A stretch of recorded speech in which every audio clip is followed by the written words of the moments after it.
I think sometimes we view pride wrong. In other words, we view pride as just that arrogance that some people have. And some people are just arrogant people, right? They're aloof. They somehow think they're better than everybody else. And it's very visible in their response and their reaction and the way they communicate. They're just a proud person. It becomes very, very obvious to everyone. But pride is so much more than just aloofness.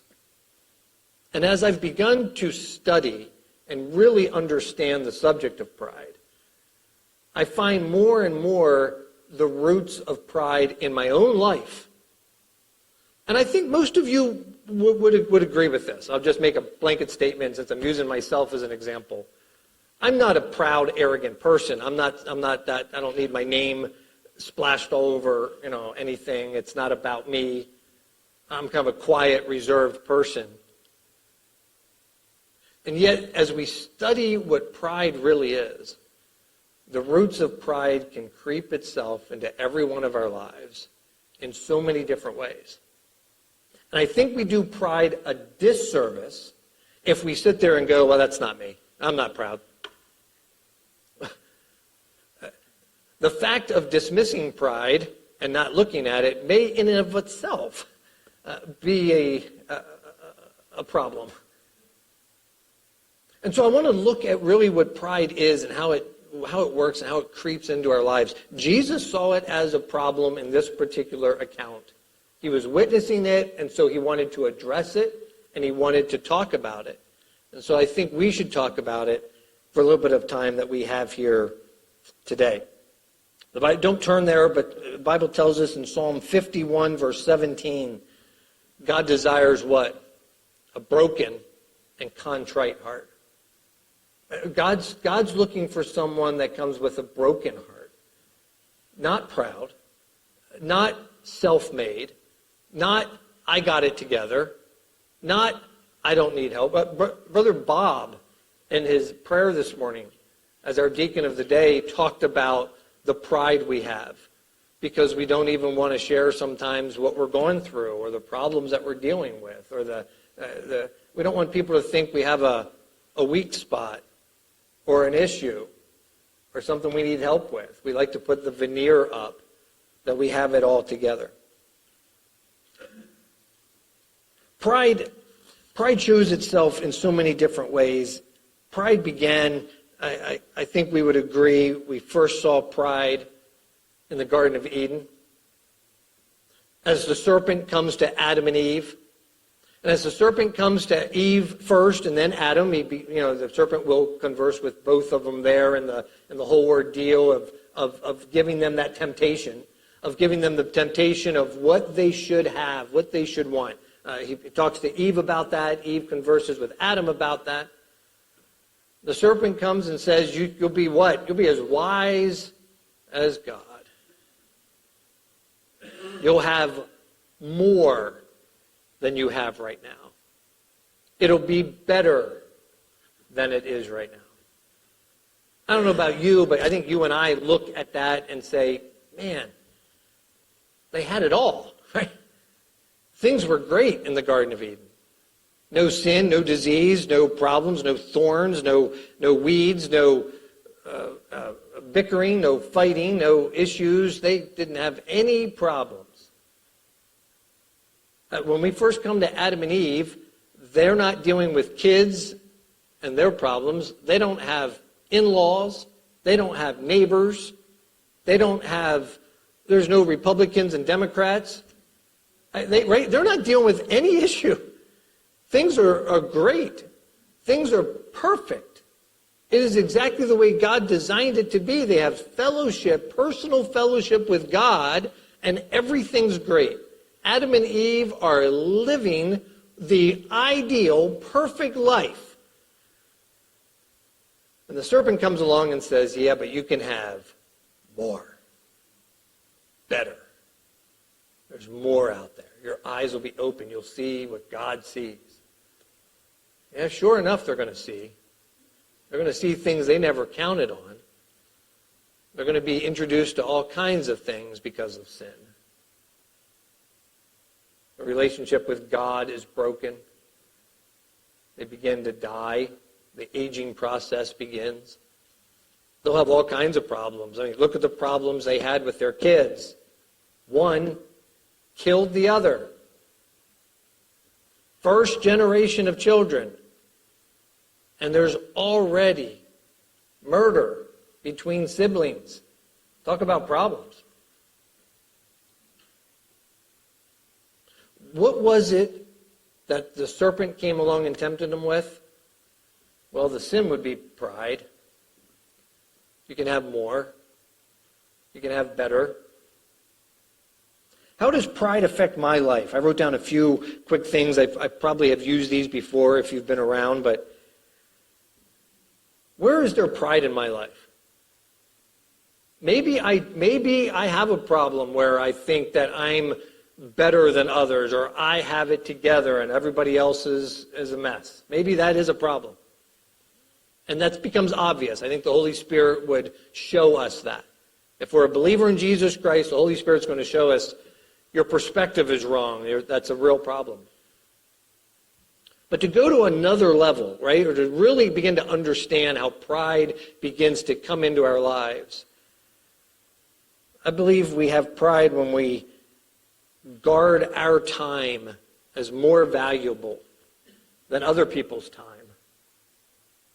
We begin to value what don't bother me. I don't want to be interrupted. I don't have time to help with that. I don't have time to do that. My time is more valuable than other people's time. It's the pride begins to grow in our lives. Maybe number two, I defend my rights. I have a right to this. I ought to be happy. I ought to have what I want. I deserve that promotion. I have a right to that. You can't tell me I can't. Pride begins to grow in our lives as we defend what we think is our right and the hill that we're willing to defend and die on if necessary to keep what we think is so important. The third one I wrote down, the pride comes out when we're forcing our opinions. Listen, you have to listen to what I say.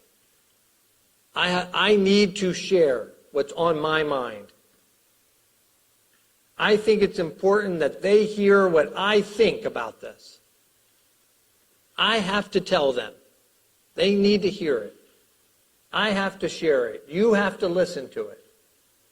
We begin to force our opinions. And the fourth one I wrote down is we begin to push our will. Our will. No, this is the way we're going to do it. I don't care what you think. I don't care what your idea is. We're going to do it my way.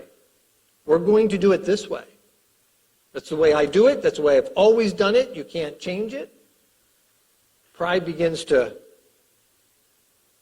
get us to the point that we begin to put down those anchors in our lives.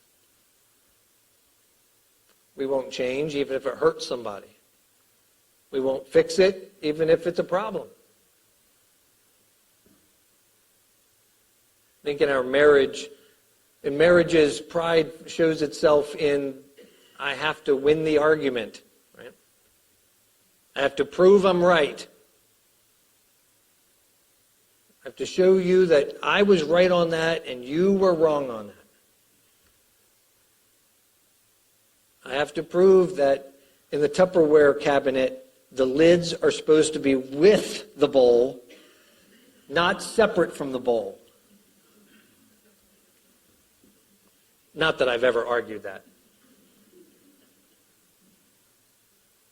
We become very adamant about these little things that cause divisions and fights and arguments and problems and tension because we think it's important. It's what we do. It's how we do it. We think that's the right way. It always has been that way. We hold on to what we think is so important. Let's go back. Jesus is watching the room. And as he's watching the room, certain people are like, I'm sitting up here. And Jesus is saying, you're choosing the best seats or the best position or the chiefest rooms because you think somehow you're more important than other people. How much better, Jesus goes on to, why don't you sit in the back and let the master of the wedding, let the chief of the wedding, let the wedding coordinator, if you will, or the family involved in the wedding, let them come to you and say, no, we don't want you sitting back here. We have a seat for you up here. How much better is that than taking the front seat and them coming to you and saying, sorry, this is reserved for grandma. Go find a seat back there somewhere. Well, they thought they were more important. They thought they deserved something better than that. I think we often struggle not with the arrogant, boastful pride that is easily discernible. We deal more often with a silent pride, our independence, a masked pride. We think this is what we are, this is who we are, we're not changing it.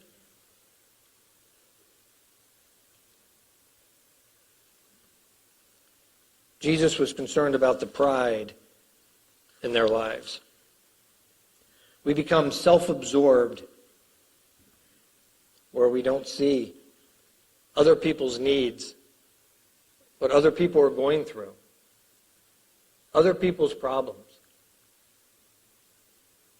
I shared that a couple weeks ago, and this is part of Pastor Wes's philosophy of ministry. And some pastors would disagree with this. But if you come to me with a problem or a situation, I am likely to try to get some perspective of how many people are going through a similar problem. I think it does us good to know that we are not alone. There are many people going through a problem very similar to this. There are many ways that we can deal with it. I think it is wrong when we sit there and really believe we're the only one going through this problem. No one has it as bad as I do. No one can imagine how bad this situation is. To try to one-up someone that things are worse for me than they are for you. I think that's a wrong perspective. And so to be able to take the selfishness off of me and to be able to see maybe what someone else is dealing with, what someone else is going through, what someone else is the burdens that they're carrying, often silently, often without maybe saying anything. But to see the struggle that they're dealing with and the problem that they're dealing with. Tell you what, if you have it all together, let me know so I can refer people to you so they can see how it's done. Because most of us, the reality is there's something we're struggling with. There's something that's a little chaotic in our lives. There's something that's a problem. There's something that, if we let it, can keep us awake at night. We can toss and turn. We're struggling with. There's a problem. There's a situation. It may not be exactly like yours, but it's probably very similar to someone else's. We become self-righteous in that we think we're pretty good. We think we got it. Why can't everyone else follow God the way we do? And that was the problem of the Pharisees, right? Jesus called them hypocrites. Because the Pharisees thought they had it together. They had it figured out. They were following the law to the T. Even to the point that if Jesus healed someone on the Sabbath, they condemned it. Because keeping the Sabbath was more important than the needs of the hurting person. And Jesus said, "Thou hypocrites." No.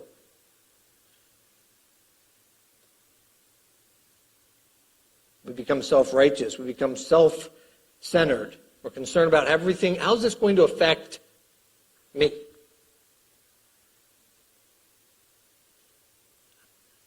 How does this touch my life? What about me in this situation?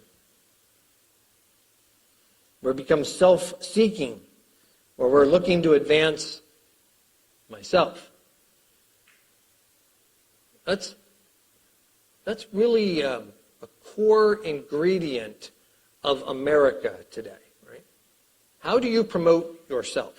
Sell yourself. Advance yourself. It's often at the expense of other people.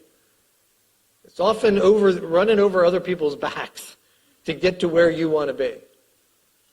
We become self-seeking. We become self-serving, where we expect others to cater to us, to our problems, to our needs, to what we want, to what we think we should have.